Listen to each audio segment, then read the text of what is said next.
Good evening and welcome to El Oso Fumar Takes. This is our 51st take live from the Casa Cueva studios of Euless, Texas. I'm your host, Barry Duplessis, as always, and welcome, everybody. It is absolutely fantastic, sensational, and God, it is so good to see you guys, everybody, including my two wonderful guests I'll introduce here in a moment. It's been a wonderful, fun-filled day, filled with one almost near miss here at the end, but we got this. We got this show kicked off, and we're ready to go. So, without further ado, it is my great privilege, and yes, we'll go with fantastic and great privilege to welcome my two guests from fellow cigar media men from Cigar Federation, Mr. Tripp Waldrop and Dennis Tsvang. Gentlemen, how are we doing tonight? I'm doing great. It sounds like you've been teasing us kind of for half the day now about what happened to you over the last day or so, and it's starting to sound a lot like my last weekend was. I had a rough one last weekend. I could talk about that later. Maybe we can compare. It's like one of those kind of those blessings in disguise kind of stuff. Like it was a really beautiful day. It really was, and I'll get into it here in a second. I'm not trying to drag this tease out too much longer, but Dennis, how you doing out there on the East Coast, buddy?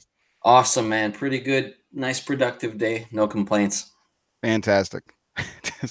Okay, so all right, so the Texas State Fair is a huge deal in Texas. It's a big deal. Everything is bigger in here in Texas, and today was the last day of the fair, and my wife like text messages me yesterday. She's on the way home from work, and she's like, "Hey, I snagged some free tickets to the fair. We should go." And I was like, "Awesome."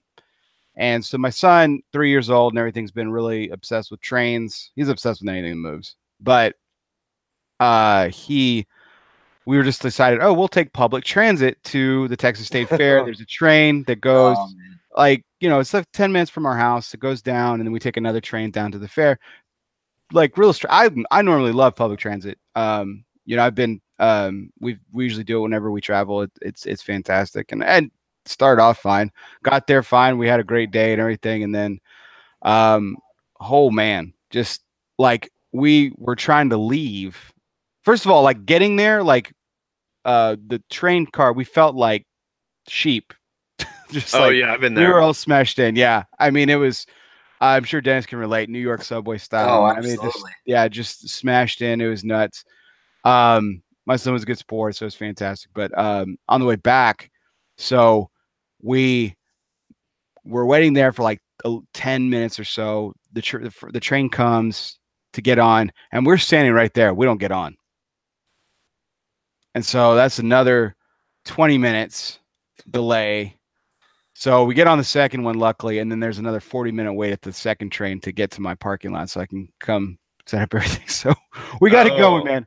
We got to go. This was literally down to the wire. So it was, I thought maybe like some big event happened or something. Oh man, caused some stress, but it was all timing. Like yes, you sort of missed the train, but not your fault because it was full. And then you were like, I'm not getting home in time. I'm going to be stuck on a train when I'm supposed to be live. Yes, exactly. Okay. So, oh man. Yeah. It was entertaining to say the least. My wife's like, I was like, and I'm telling her, like, I'm giving her an update. I'm like, hey, oh man, well, it looks like we'll probably make it just in time, just like we did. I was like, yeah, I'll be able to go live at 9:30. Got the guys on standby, and she's like, what are you talking about? I was like, the show. What I was talking to you about 15 minutes ago.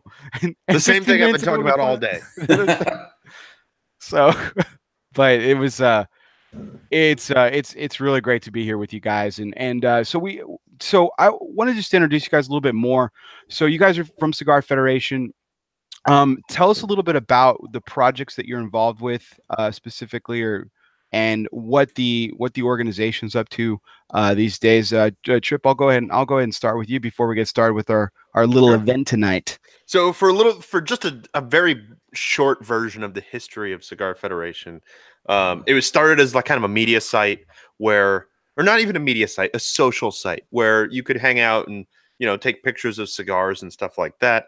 After a little while, they started doing videos, and the videos that ended up sticking around were Cigar Chat and Sharing Our Pairings, which were 2 shows. Cigar Chat is focused on interviewing people in the cigar industry, talking about cigar news, stuff like that. Sharing Our Pairings is specifically, it's the only show on the internet devoted to pairing cigars with beverages of various kinds. And we've toyed around. We've done other stuff. I think there's been a chocolate pairing. We've done soda. We've done whiskey. We've done beer. We've done everything. Gas station episode. Funny story with chocolate. We'll share that later. Yeah, we'll talk about that in a little while. But I a couple of years ago, about 2 years ago, I came into Cigar Federation. I ended up taking over the media side of things. I think it's about 4 years ago, maybe 5. The Cigar Federation store opened. So we now got a retail store in Texas that's it's the Ezra Zion Lounge there. And then we've also got an online shop. Awesome. Fantastic, man. That's and so when did you get involved again? I'm sorry, did I miss that? It was just about 2 years ago, I think. 2 years ago. Might have been a little earlier than that, but I think it was about 2 years ago. So I feel like, yeah, but then. So I'm not trying to put you on the spot here. Is it a coalition of leadership, or Tripp, are you kind of the leader of Cigar Federation? I would call it a coalition of leadership. So the boys from Ezra Zion kind of run the store side of things and manage that. They're the ones that make all the decisions. They're ordering cigars and all that stuff. I am kind of I would call it the head of the media side. But I rely on my guys like Dennis, Jared, and Jason to help me post reviews and help me do shows and stuff like that. We're all kind of a happy little family. And awesome. Yeah, you guys have a really, really, really great team. And Dennis, you and I've talked off air a little bit about how you got involved, but what kind of drew you? Because I know you're featured, for those people who don't know, you were the co-host along with Tripp on the Sharing Our Pairing segments. What was it about that particular segment that really drew your attention? Why did you become interested in it? Well, I think it actually worked out perfectly for me because I've been doing that on my own for so long, just checking out beers and whiskeys like many of us do, right? Sure. And I thought that would be a really cool way to kind of almost force myself to sit down every week and put a little bit of thought into, what am I going to pair? How is it going to be? Learn a little bit about some breweries and some distilleries and kind of expand my knowledge. So I thought it was a really cool avenue to do that. I think I've watched your show quite a bit, and I've seen you guys, and I really, really enjoy it. And it's before I didn't actually have the evening off, so I've never actually caught it live, and I've actually been able to catch it live for the last couple of months, and it's been really awesome. And I think this is the first time I'm noticing this. Is that I've seen the Iron Maiden background. Is that an X-Files poster next to your Iron Maiden? Oh, that is. It is absolutely. It's a painting from Jesse's team, actually. Subculture Studios. Oh wow, Subculture, man. So I'll ask the stupid question. You're an X-Files fan? I am indeed. Is the truth really out there, or are we all doomed? I've been looking for it. I haven't found anything yet. Awesome. Any weird quirks that you have, Tripp, that you want to share with us a little bit? I've got a lot. I'm just a weird guy. So, actually, the Jesse thing, the test Italian, I will ask that. I noticed when we were hanging out at the trade show, Tripp, you actually have 2 very prominent Drew Estate tattoos. One of the Nica Rustica. I've got that one, the El Brujito. I love telling the stories on these. I was actually in the underground. I told the story in an interview at IPCPR. So the first one that I got was this one's really hard to show on camera. Yeah, the underground. It's the underground people for those for anybody who can't see it or something. So that one's actually a really good story. So in 2015, when I first I was a fan of Cigar Federation at the time, and when I got to know Logan, who was the owner at the time, better, that's when I started getting involved. But when I went on Safari for the first time, I was just a fan. I just thought Safari sounded awesome, and I wanted to go. And it was the first ever Cigar Federation Safari. We had 3 of them, or 2 more after that, for a total of 3, and that was the first time I ever met Dennis. We just kind of hit it off there, and well, in person we met for the first time. In person we met for the first time. We'd actually unknowingly talked before that on Reddit, because we had done we had done one trade with each other that was like a randomly assigned thing. You guys survived the Reddit forums, man. Yeah, isn't that crazy? Yeah. All troopers, man. All true. Those guys, man. I don't even. I'm a pretty intense dude, and I don't know if I can hang with some of those guys. Yeah, that Man. place can get brutal. Man. But anyway, so we're on safari, and this was back when it was only like the second year, I think, that they had been doing safaris. They hadn't been doing them very long. Jesse was still like toying around with the idea of tattooing there. He had the tattoo gun and he would give tattoos, but it wasn't like a thing. You couldn't say, "Hey, give me a tattoo." You had to kind of earn it. So on the last night, he says, "All right, who's willing to get a tattoo?" And only 2 guys raised their hands. Of course. Me and Dennis. And so we had, was it 3 minutes that we had to draw a picture of a dirty rat? About 3 minutes. It was like maybe 3, maybe 5 minutes at the most. And we each had to draw a dirty rat. And I have a picture somewhere, but they were both just awful. Horrendous. Like, they could not be worse drawings. And somehow I won the contest and decided I wanted the undercrown tattoo. So that's the story behind the first one. Then the following year on safari, it just so happened that, well, actually, it was kind of 3 things together. The first one was that at the first safari, we had found out about this project called, oh man, what was it called, Dennis? The one where they build the houses. Oh, I have it on a shirt, and I don't remember what it's called now. I do as well. I don't remember what it is, but it was a charitable name. The project, the charity that they built. Yeah, so it was a charitable foundation that Drew Estate donated to. Every year they kind of choose who they're going to donate to, and they had ended up choosing this place for a couple years in a row. They build houses in Nicaragua for families that can't afford it. Part of the deal is the family has to pay for 10% of the house, and then they build the rest. And they're rudimentary houses to what we're used to. It's really the equivalent of what you would, a shack that you would put your lawnmower in kind of thing.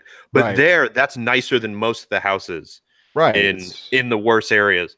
And they kind of focus on Oscar Gomez, which is the neighborhood that's right around the Drew Estate factory, which historically has been one of the sketchier neighborhoods. They've got more dirt roads there. They've got more houses that are kind of handmade out of just rough hewn lumber. And so we raised enough money to build 10 of those houses, and we went out, 5 of those houses. We went out and I think we built 3 of them, right, Dennis? At least 3, maybe even 4. We might have built 4. I think one of the ones we paid for, we didn't build, but I think there was 4 of them that we built. It might have been 3. I could be wrong. It was years ago. And so we went out there, and we had the longest safari in Drew Estate history, which was 6 days, because the first 3 days we spent building houses, and it was rough. It was so much harder than any of us expected it to be. The tools that were provided were basically, you had a sledgehammer, a giant, what I call a toothpick. It's kind of a pretty much 4-foot long pry bar that's made out of iron, and then a couple of hand saws. And we were cutting lumber. We were digging holes for the support beams and stuff like that. With the toothpick, right? Yeah, with the toothpick. Yeah, so that's how we were digging, was jamming that thing down. And then our team was very lucky. We were lucky enough to find a coconut shell buried in their backyard, and we used that as a shovel. True story. That's 100% true. Oh God, man, it was a crazy experience. But then at the end, we had built a house for this family. The woman who was the matriarch of the family worked at My Father Cigars. Her sister, who was moving into her house, we were building the new one in their backyard. Her sister was moving into her house, and she worked for Oliva. They were both rollers, and I mean, just the feeling when we were done with that house. And, the families thanked us. Every family made something or something like that for the people who helped them. They were even helping build the houses at some point. It was a really cool experience that means a lot to me. It turned out that weekend just happened to fall on my birthday. So we were there on my birthday. Oh, and perfect. On my birthday, the rest of the guys, shout out specifically to Anfan from Drew Estate. I think you met him at the show. Or no, he wasn't at the show this year, but I'm sure you've seen him around. He's Yeah, we're Facebook friends. So Oh, okay. Yeah. So you've seen his pictures and stuff. Yes. Yes. Absolutely. He spearheaded the effort of just asking everybody for $20, and everybody pitched in, and they bought me this tattoo. And the reason that it means a lot to me is because that trip was all about the people of Esteli, and this is the symbol of Esteli. Nice. It's actually on a rock there. They found it when Esteli was civilized for the first time, kind of founded, I guess. They went to the highest point and they found this rock that had El Brujito carved into it. And it was, kind of an old hieroglyph of a shaman. And I just love the story behind it. And then the fact that we built those houses. I mean, Esteli's just got a special place in my heart now. Man, that's the first time I'm hearing this story. So that's God, what a rewarding experience for both of you guys to be. It really was. And then, it was incredible. And the tie-in for your birthday too.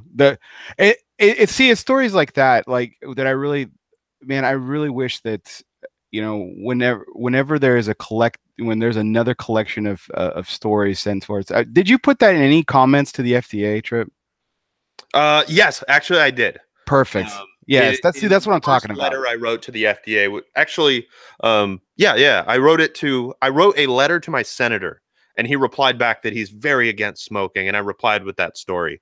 And in typical fashion, I never got a response, but just the fact that I'm putting it out there, hopefully somebody's reading it and it's changing an opinion.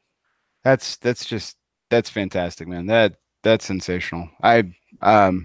Yeah, I'm kind of taken aback by that, man. That's crazy. Yeah, and part of the thing I highlighted in the FDA letter was these people. It took them months to come up with 20% of one of those houses, which is $210. It took them months to come up with $210, and this is an entire city that was built around cigars. Yeah. If cigars from Nicaragua suddenly go away and all the factories shut down, that city and everybody around it would be devastated. It would have a devastating effect on their economy. Yeah, Esteli specifically, particularly the neighborhood that you're mentioning around Drew Estate. I had a couple of guys were talking about how the market just outside of it apparently is booming in the past few years. Mm-hmm. They sell, that was kind of brought up during this whole unrest that was happening in Nicaragua. It was disrupting a lot of these because these people don't just trade in cigars. There's leather makers and potters, and they rely on tourism for their economy. And so if the cigar industry goes away, and I can't imagine what it would do to that area specifically, let alone the country of Nicaragua and other countries around the world too. It would just be awful. So, but man, what a fantastic story. I wanted to get into our main focus here tonight. So here's the background on this, guys. I approached these gentlemen, and actually I approached Denis first, and I wanted to get with Tripp on it as well, because I didn't want to step on anybody's toes or at least legally speaking with Cigar Federation or anything like that. And then just kind of Copenhagen was like, hey, why don't all three of us get together on this? Because I think it's really exciting. So here was my wild and crazy idea, and it kind of morphed into what we're doing tonight. And it kind of train wrecked into what we're doing tonight. The public transit notwithstanding here in Texas being awful, it was a symbolism of this weekend as things transpired and everything. So we got together on a date. We settled on this date, and we said what we're going to do is, instead of sharing our pairings, because that is something that you guys do amazingly on Cigar Federation. Thank you.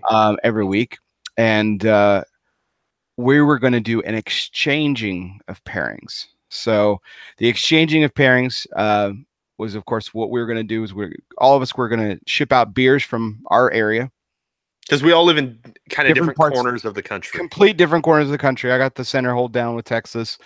Denis, of course, is on the East Coast, and you're, of course, on the Pacific Northwest or West Coast. Yep. And so it was perfect. And and all of us can claim some pretty awesomeness when it comes to craft beers in our area. We all have some fantastic regional stuff. We've all heard of the big guns out there, but there's a lot of regional stuff that's just blowing up right now. So a really good opportunity to share some stuff that hopefully none of us have drank.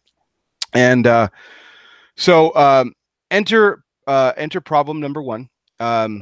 Dennis's calendar apparently just decided not to record the date correctly. I totally screwed that up.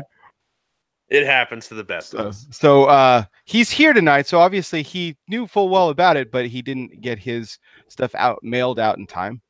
No problem, right? Well, we can make do with two. Yeah, we can just do 2 beers. It'll be fine. Do two, and it'll be fine, and no big deal. Except for Tripp's beer contained cocoa nibs, which just so happens to be the one rare thing in the world that I happen to be allergic to. And I told my wife about that, and she's like, I didn't realize people could be allergic to cocoa. Like I've never even heard of that. It's very rare. My wife has met another person, so my so wife at least knows, 2 of you. My wife knows 2 people. Yeah, so it's me and somebody else, and so like that kind of there are 2 of you. Yes, that kind of led us to a solution out of this awesome problem. So we are teeing it up tonight with tonight's show, and we're going to continue this and actually give you that full production of the exchanging our pairings later on a later date. But so for tonight, we're sharing. I am sharing my pairing with these 2 fine gentlemen. And so the idea, the most brilliant part of this idea is that the cigars that were sent were going to be unbanded. So the beers obviously weren't. Thank God. Thank God. Yeah, that would have been. I was oh my God. That would have been real bad. Great decision. Great decision on our part to do that. Because I think we wanted to highlight the beer portion of it and then kind of have fun with the cigar portion. But the cigar is unbanded. And so I sent you 2 gentlemen a cigar, which I am smoking now. And everyone everyone seems to be lit up now. And then the beer is the Temptress from Lakewood Brewing Company right here in the Dallas-Fort Worth area, specifically Garland, Texas. And this happens to be my favorite beer as of late, and for quite a while actually. So the interesting thing about Lakewood is my birthday is coming up later this week, and I'll be turning 35.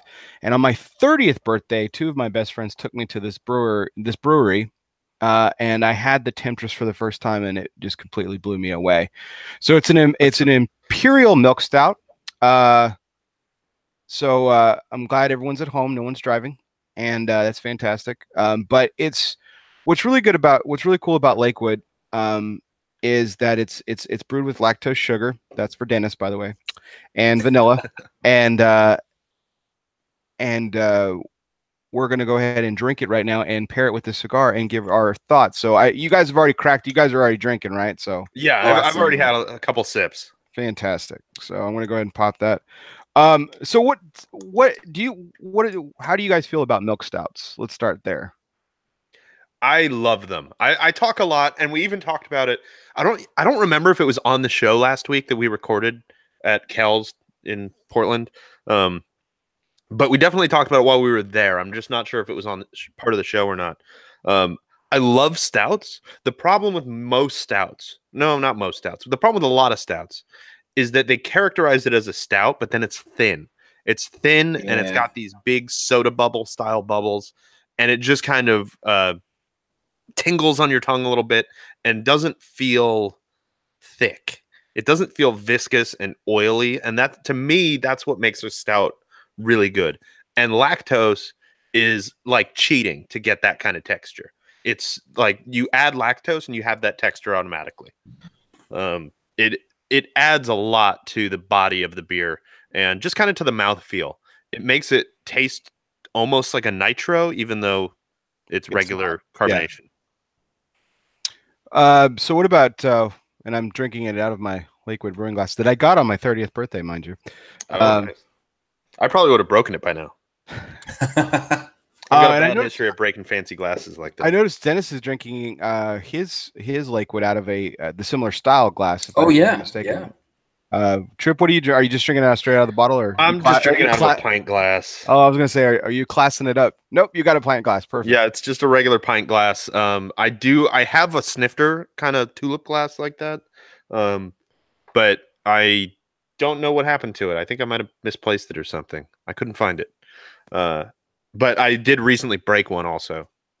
So you know. So talking about the Imperial Stout, really, and I definitely agree with Tripp on everything he said. I'm kind of the same way, same feelings about the stouts. But this one in particular, I just want to point out that it's 9.1%, but it doesn't taste. You really don't get that heat off the alcohol at all. Oh, you can get in trouble quickly with this. Oh yeah, you can get in trouble. But it's also impressive that they're able to balance it out as well as they did.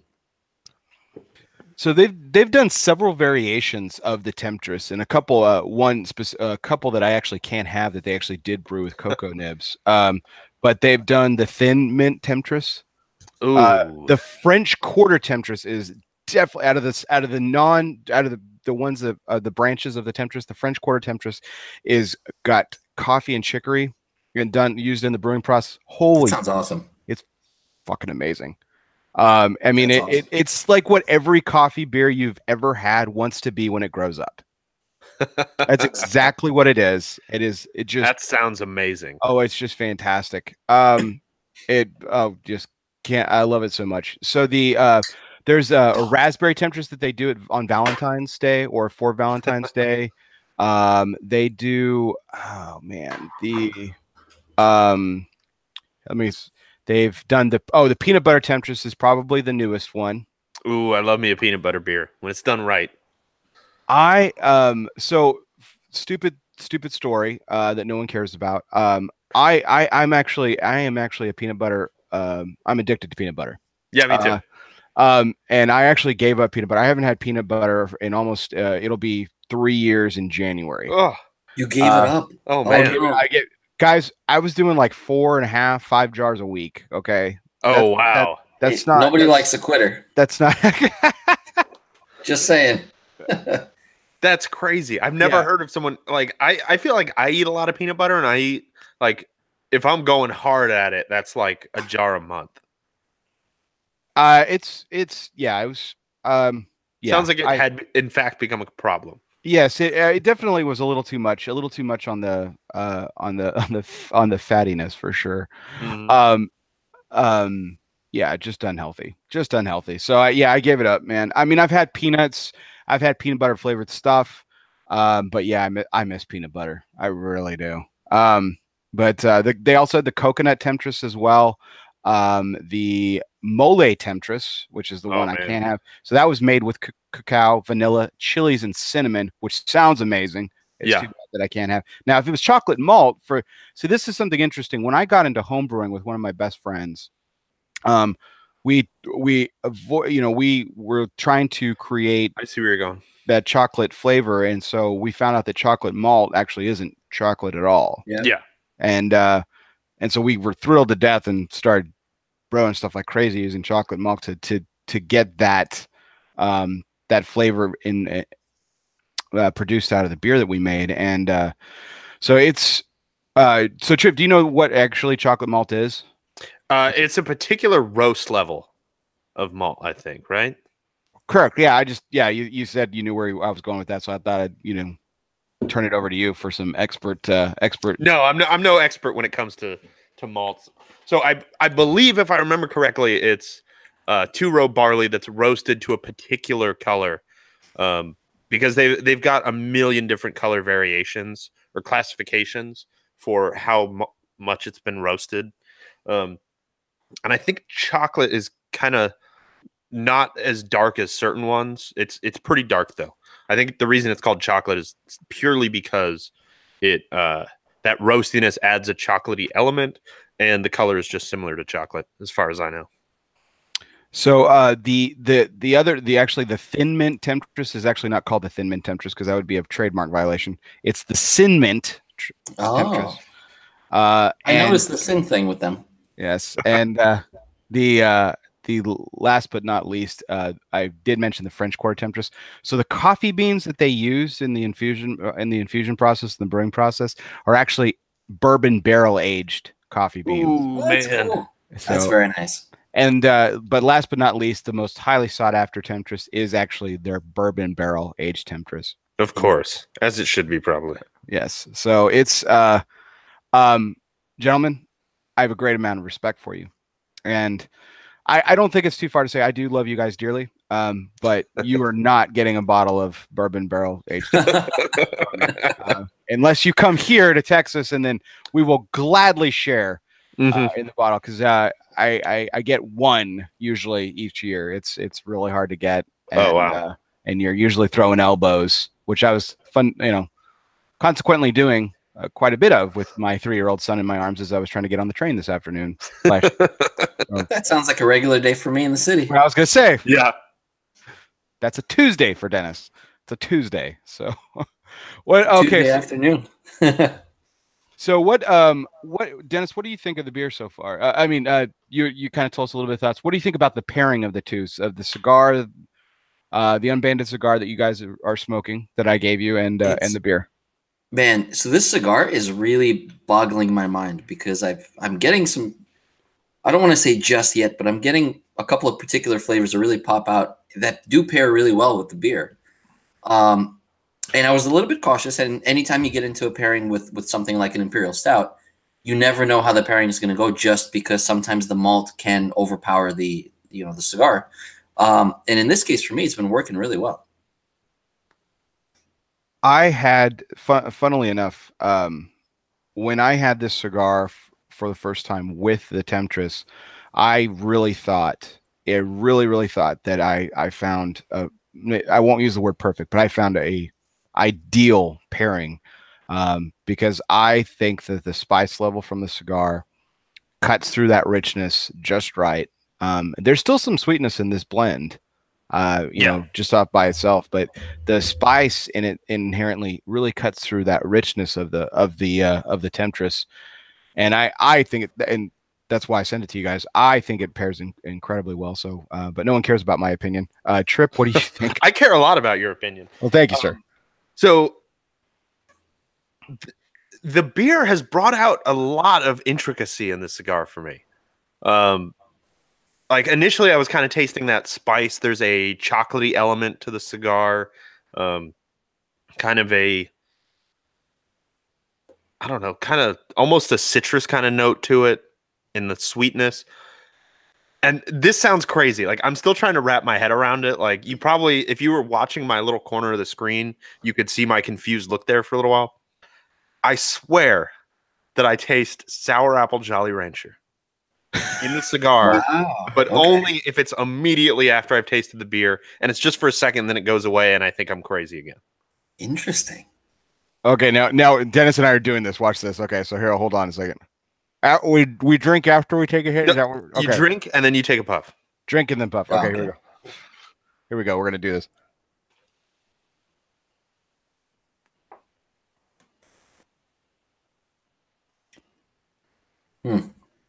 There it is again. It's like a weird sourness on the sides of the tongue.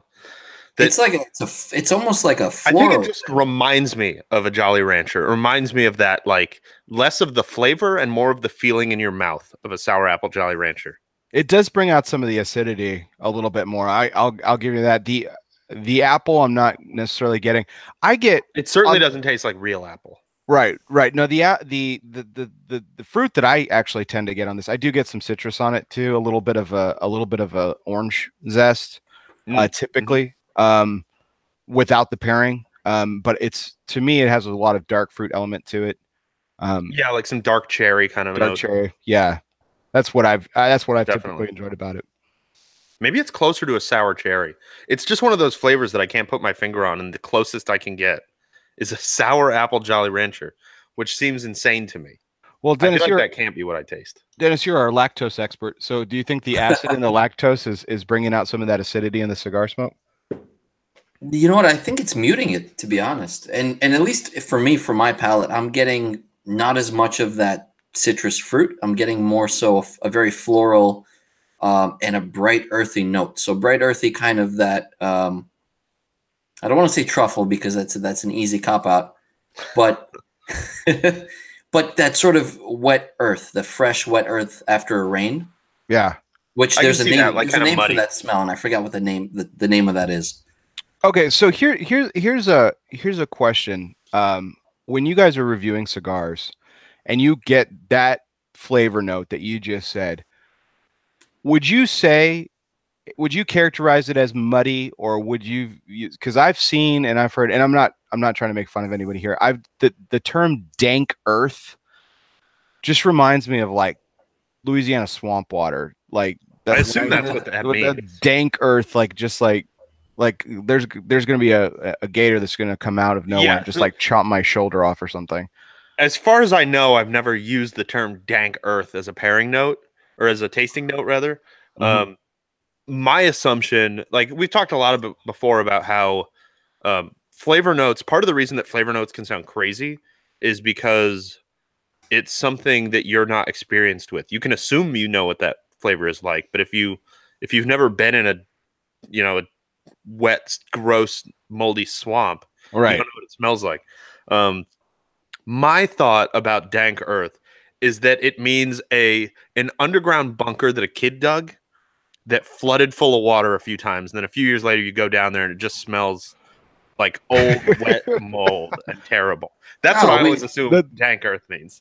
See, and this is why reviews are subjective and flavor notes are subjective and stuff. I did a recent review. I did a recent review where I brought out the way that juniper berry resin, tree resin, used to smell on my hands. I used to climb those as a kid.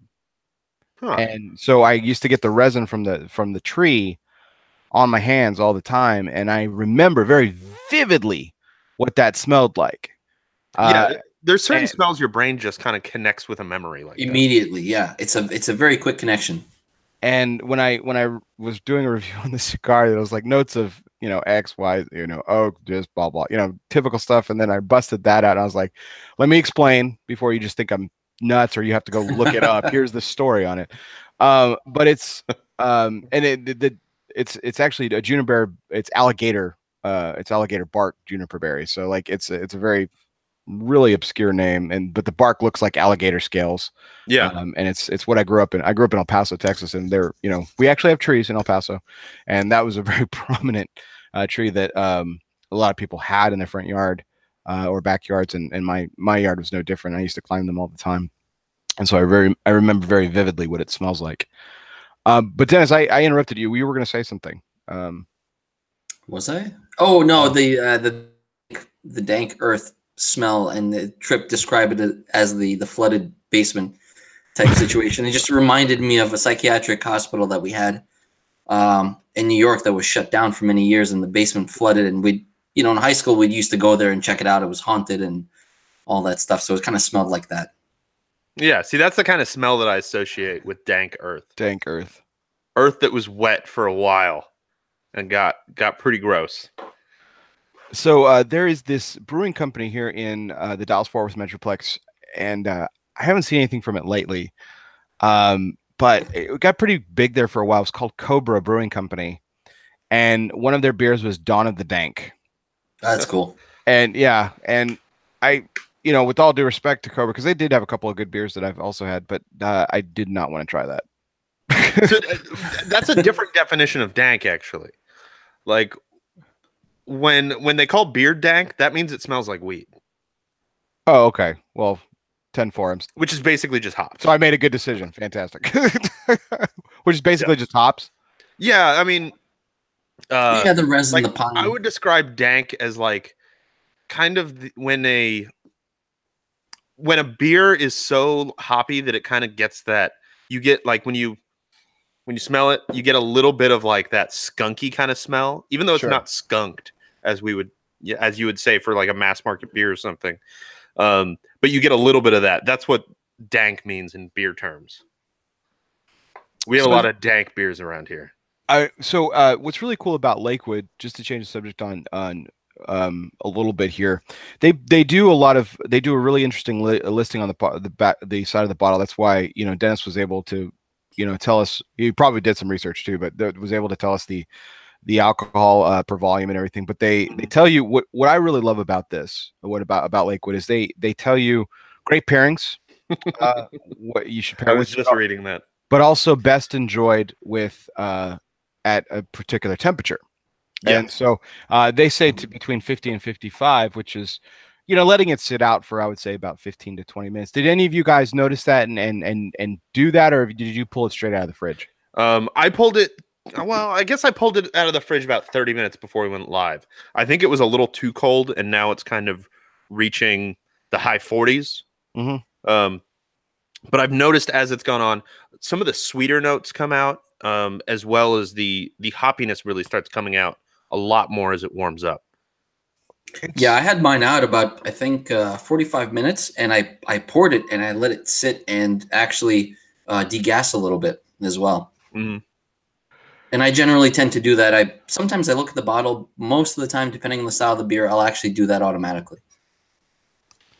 So they suggest pairing with dark chocolate, which obviously I can't indulge in from previous discussion. But I'm going to get your opinion on this. Dark chocolate, I guess, because it can be a little bit stronger, a little bit more, it has a little bit more of that bitterness, might be able to cut through the richness of this beer. But I think chocolate would just be like more solid form of this beer. It's just so rich and decadent. Yeah, that's kind of what I think. It would it would be very similar. Which, I mean, some people prefer to pair stuff that's super similar. But for me, that doesn't usually work as well. You end up just kind of tasting the same flavors with different textures. Absolutely. And that actually applies to cigars as well. When you have a lot of those complementary flavors that you think, oh, this is going to be great. Smoky cigar, spicy cigar with a smoky, whiskey. They tend to cancel each other out. Yeah, and your cigar ends up tasting more like air than anything else. Yeah. Like, I think, for example, because this cigar, I think, has enough spice to cut through that richness. Mm-hmm. Like a cigar that would not pair well, it's a sensational cigar, in my opinion. But the La Dueña is much too decadent for this beer. Yeah, I think you're absolutely right. I think it's way too similar because it's got that chocolatiness and the sweetness. Similar colors too, and that logo is a little. That'll get you too. A little similar as well there. And then of course, so I actually have the first suggestion that they tell you to pair it with is a robust blue cheese. I've actually done that, and it goes insanely well. I'm not kidding. They actually nailed that one. It sounds weird, but I gotta tell you, they nailed it. See, the thing with cheese is the right cheese can pair with anything. I used to know a couple guys who only smoked Cubans, and every time I went over to their house, it started as a request and it ended up just being kind of tradition. But every time I would bring a slice from Trader Joe's of their what did they call it? Triple creamed brie cheese. Oh yes. And they would pair that with scotch and cigars. And somehow it worked out amazingly. That's so the really rich brie. Yeah. Scotch. But really not super rich, but really creamy brie. Creamy. So it's not like that super rindy kind of brie. It's that brie that if you let it sit outside of a refrigerator for 15 minutes, it starts melting a little bit. Oh, shoot. Okay. Yeah. So it's like ultra creamy, but really high fat content. So you end up getting that texture that coats your palate. And then, when you're smoking or drinking, it has to cut through that to get to your palate, which seems it doesn't seem conductive to pairing, but it actually kind of works really well because you have to let those flavors soak in a little bit. And I don't know, somehow that just works. I think cheese is one of those things that it's interesting if you pair it with, because people just normally associate it with like wine, but I think cheese can go with any kind of cocktail pairing. I think it goes well with scotch. Mm-hmm. I think it goes well with bourbon. It goes incredibly well with gin. Oh yeah. Gin, definitely. Even ciders. If you're a cider person or if you're into sour beers. Oh yeah. Cheese and sour beers is phenomenal. And yeah. It's a very forgiving pairing too. Get a nice nutty cheese with like an apple or a pear cider.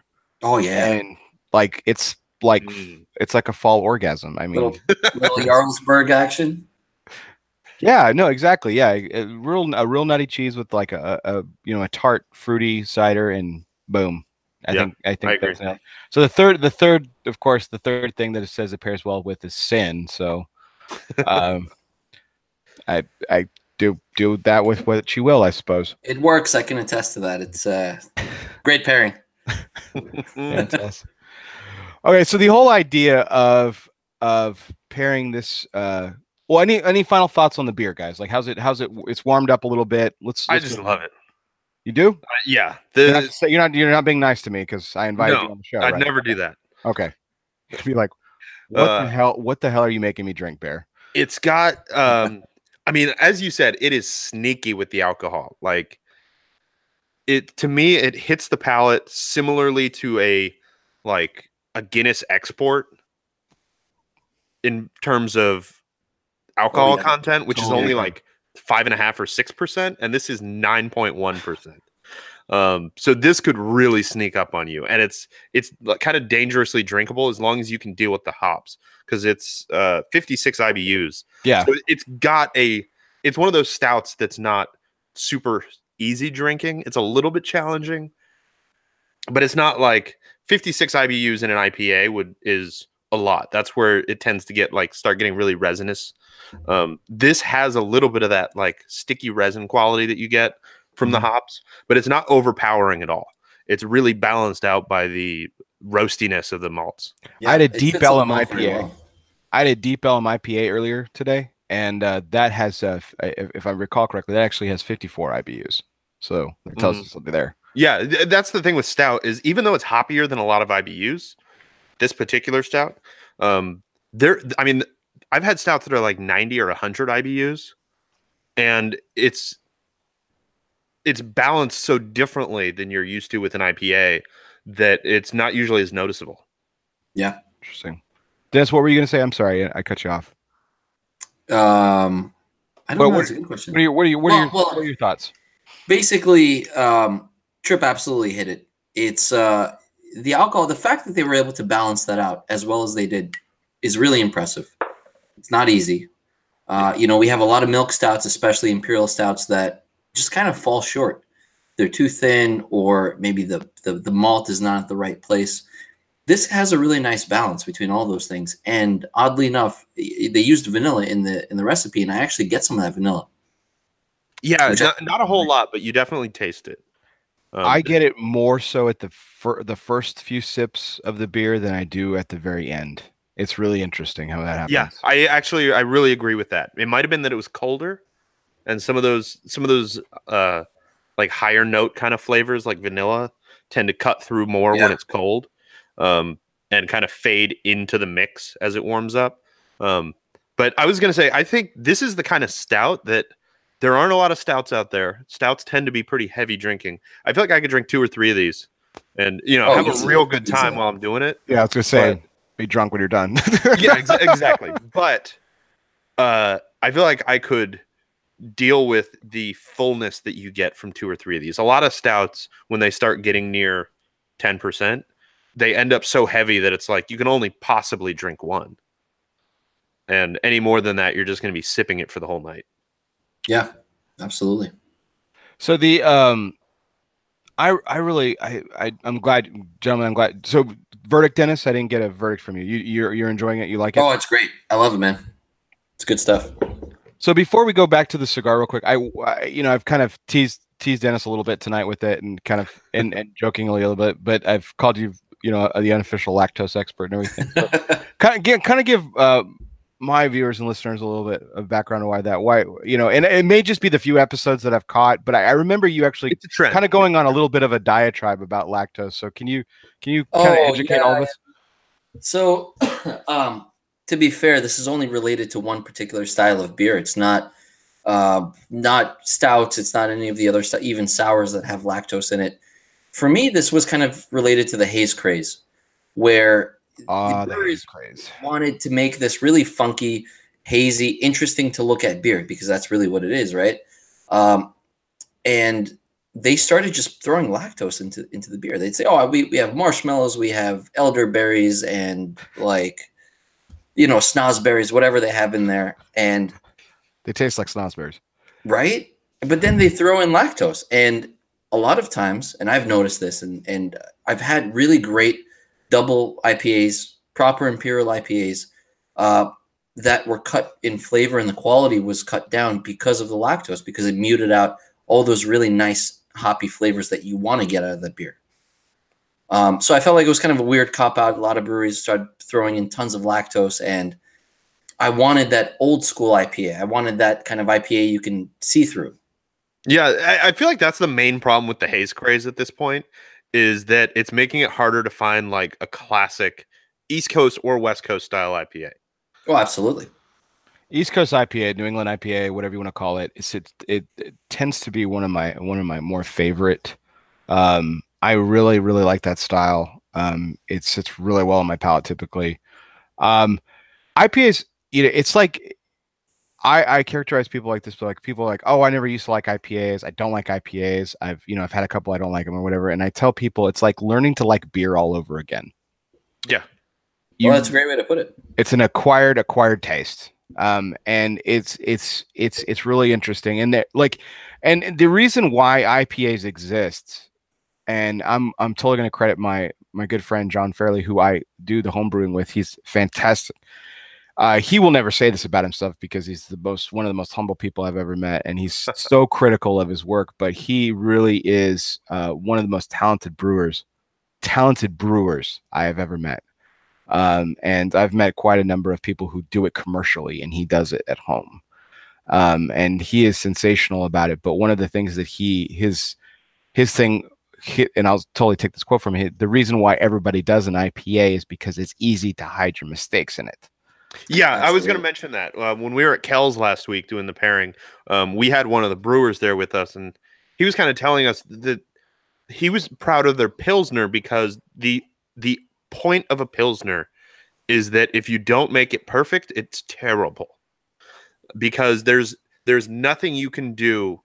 You're making it so light and so mild and approachable that anybody who tastes that is going to be able to pick out any flaw that there is. IPAs are the complete opposite, where you put in so much hops that you could do anything to that beer and people won't know the difference. Yeah, you could throw in snozzberries, for instance. Have you guys had? Because I'm pretty sure they're widely available nationally. Tripp may have had more experience with this brewery, maybe not Dennis. Odell, have we tried Odell? I don't think any Odell stuff is available around here. No, I might have had something from them at some point. So they make a double Pilsner, guys. If you guys can ever get a hold of it. Double Pilsner? Is that like an Imperial Pilsner or a negative Pilsner? It's an Imperial Pilsner. Okay. Yeah. It's really good. It's really well done. No, and I totally agree about that.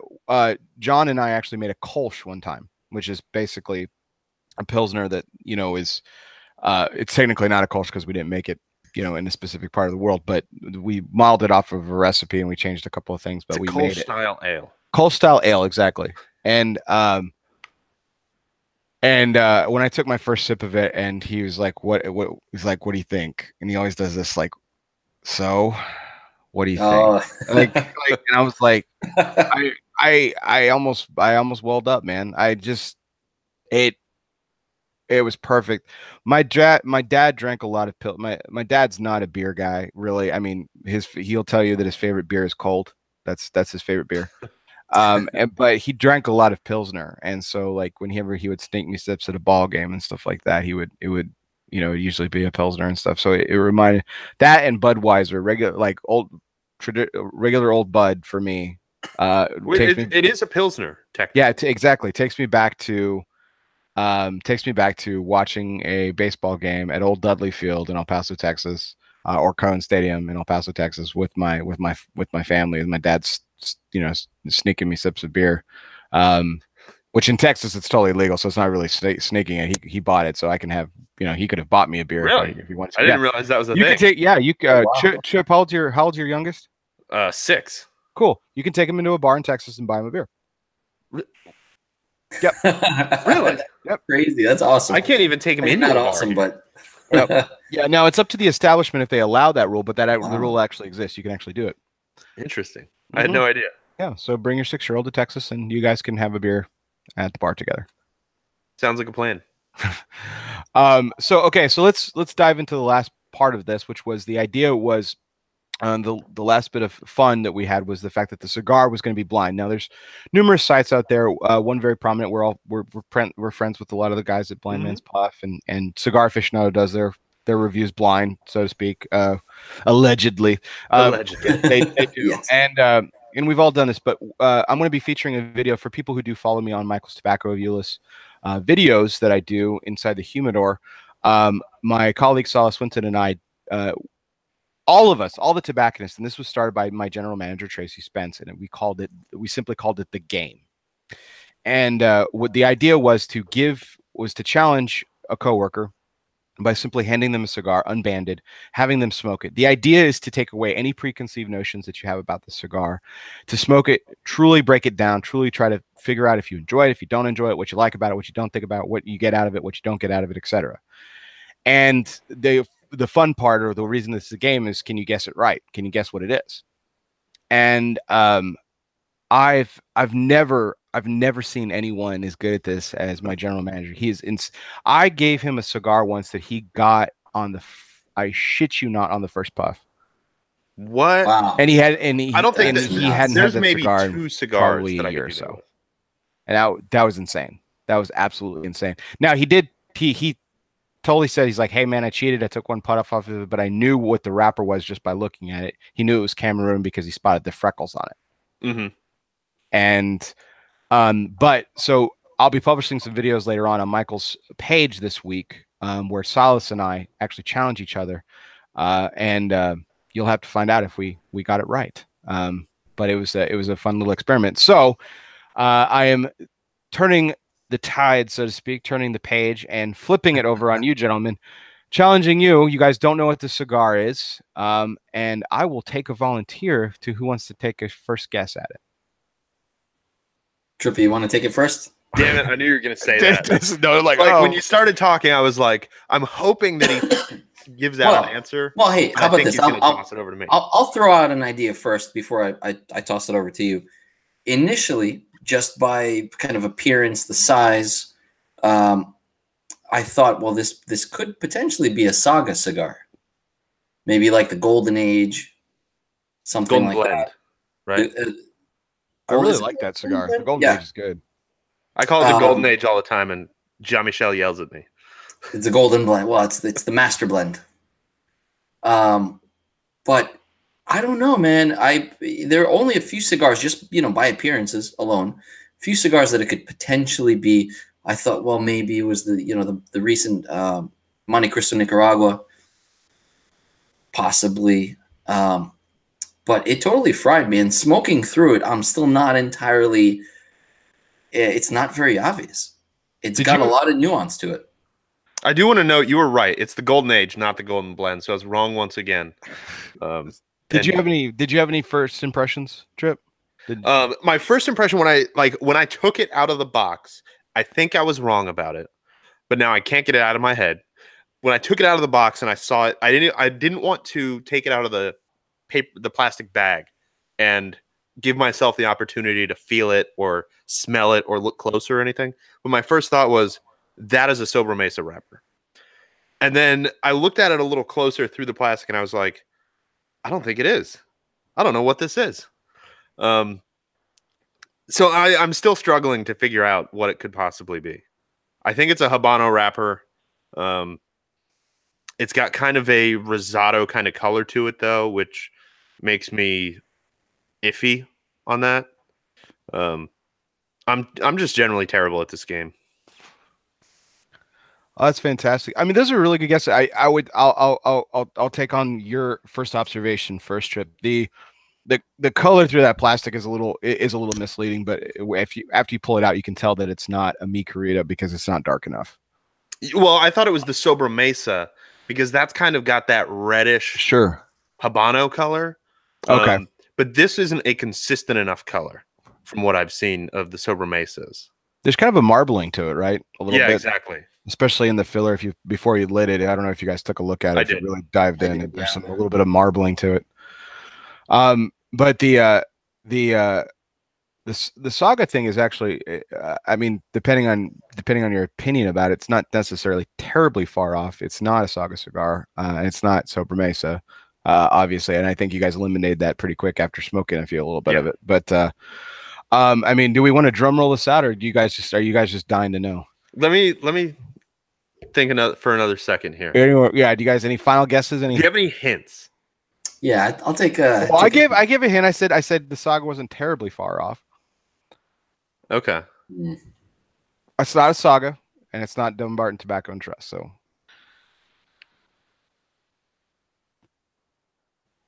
I'm trying to think of what that could even be a hint about. I don't think it's a debonair. I don't know. The body just doesn't strike me as debonair-like. Yeah, it doesn't. But that's the closest I can think of. It's not powerful enough, right? To be a debonair Maduro or anything. Well, I was thinking the debonair Habano, but I think the color, the wrapper is too dark for the Habano. Too dark for the Habano. I think it's not quite as spicy as the debonair. What I like about the debonair Habano is that it actually has a nice little sweetness too, which this is kind of reminiscent of. I really I think, and that's actually going to be an interesting note on what I'm about to reveal here. Dennis, any final guesses? Oh man, I'm completely fried on this. Mm-hmm. Okay, well, fantastic. I'm glad you guys enjoyed. Did you guys enjoy the cigar? Yes, I definitely did. It's got I'm just noticing it's got a coconutty quality to it that I can't put my finger on. And it pairs well. It pairs just well popped with the in. beer. Yeah, Right. It pairs really well with the beer, I think. I think you were spot on about the spice kind of cuts through with the beer. The roastiness kind of brings out a little bit of the spice in the cigar, and it even though it covers up the earthy flavors in the cigar, it brings out more nuance in it, more subtle flavors. Awesome. Well, I'm glad you guys enjoyed this. I had a lot of fun with this. Like I said, when I had it for the first time, it just screamed at me that this was a great pairing and everything. And I knew when we agreed to this format that this was the beer and this was the cigar that I was going to send you. So I'm thrilled that you guys agree with me that it's a good pairing, enjoyed the cigar and enjoyed the beer. But without further ado, the cigar actually is La Flor Dominicana, Colorado Oscuro. Man. Really? Number 4. I would not have pegged it as a La Flor. That's but I don't think I've ever smoked this particular LFD before. Oh man, yeah. I mean, it's not like a limited cigar. I mean, it's kind of seasonal. They used to do it like September and March used to be their release points. They used to release it semi-annually. Their release schedule's been off with the production of the addition to the factory that they're doing. Yeah. This cigar has been something I've enjoyed ever since its release, and it's when I didn't have it that day. I had a terrible cigar. I got two puffs into it and realized it did not pair with the beer at all. And I put the cigar out and I just enjoyed the beer, and the beer just lit my world on fire. But it's really fantastic. I really enjoy this company. Their background is Belgian. They do a lot of funky stuff, but they do a lot of fun stuff, but they do a lot of traditional stuff too. But they do a lot of different things with barrels, and different types of aging styles and stuff. They do they had a saison that they aged in red wine barrels. That sounds like a fantastic combo. Yeah, I know you love your wine, Tripp, so I figured you'd like that plug. I've literally had like 2 bottles of wine. I know, man. I'm totally busting your balls. Wine guy. So, yeah, that totally threw me. I was watching that show where you were like, yeah, I'm pairing a wine. I was like, wine? Like Again? What's going on? I think it's the start of a problem, Dennis. We might need to talk to this intervention, man. I think now that I think about it, I think the only time I've ever paired wine was with Tony. Yeah, with one of Tony's cigars. Oh, the barrel aged wine. I forgot about that one. I did pair that barrel aged wine with something. It's one of those things. Wine is one of those things that it has to be absolutely perfect. I prefer fortified wine. We're talking different than ports, things like that. Ports go incredibly well with cigars. Again, we're talking about that richness, that nuttiness, that fruitiness. When you have a nice spicy cigar, it can really pair well with a nice fortified wine. But regular, like a Cab, a Merlot, a Pinot Grigio, white wine, especially white wine, is incredibly hard to pair with when it comes to cigars, in my opinion. But it's just one of those things. But I'm all joking aside, Trip. I'm glad that sharing our parents is expanded to wine now. So that's fun. Yeah, I'm experimenting with it.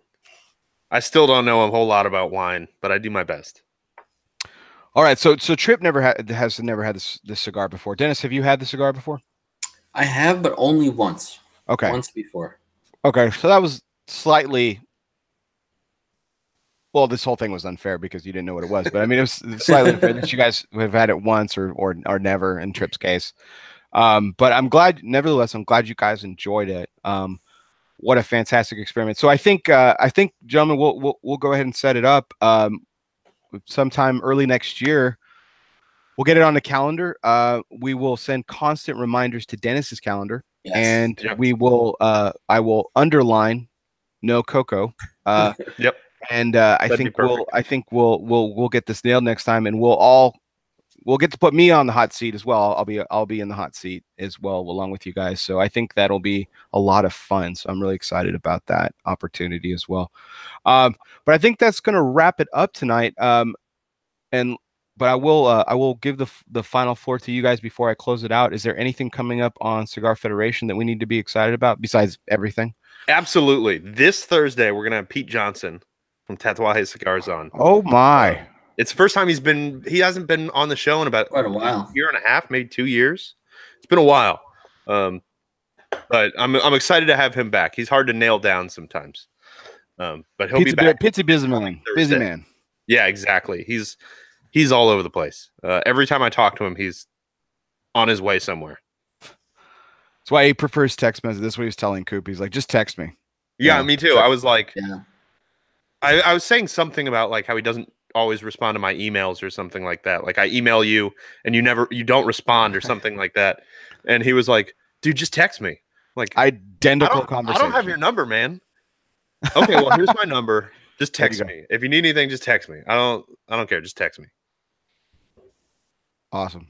Dennis, anything coming up for you that you're excited about? Want to share? Well, Lazona Palooza for sure. Yes. About a week and a half. That's going to be awesome. Yeah, Dennis and I are both going to be there. That you're not going to be there with us.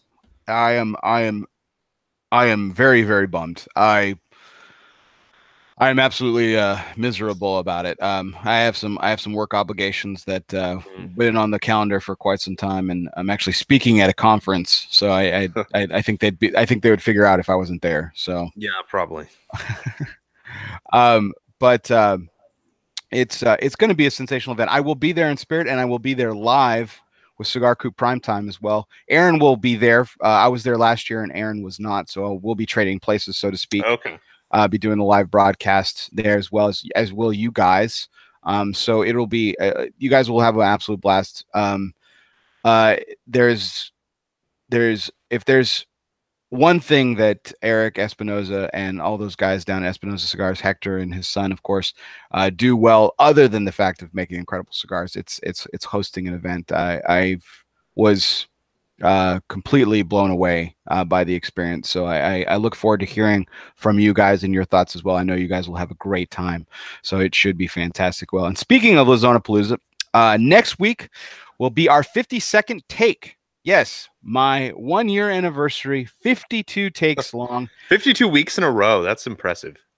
It has been it's been really crazy.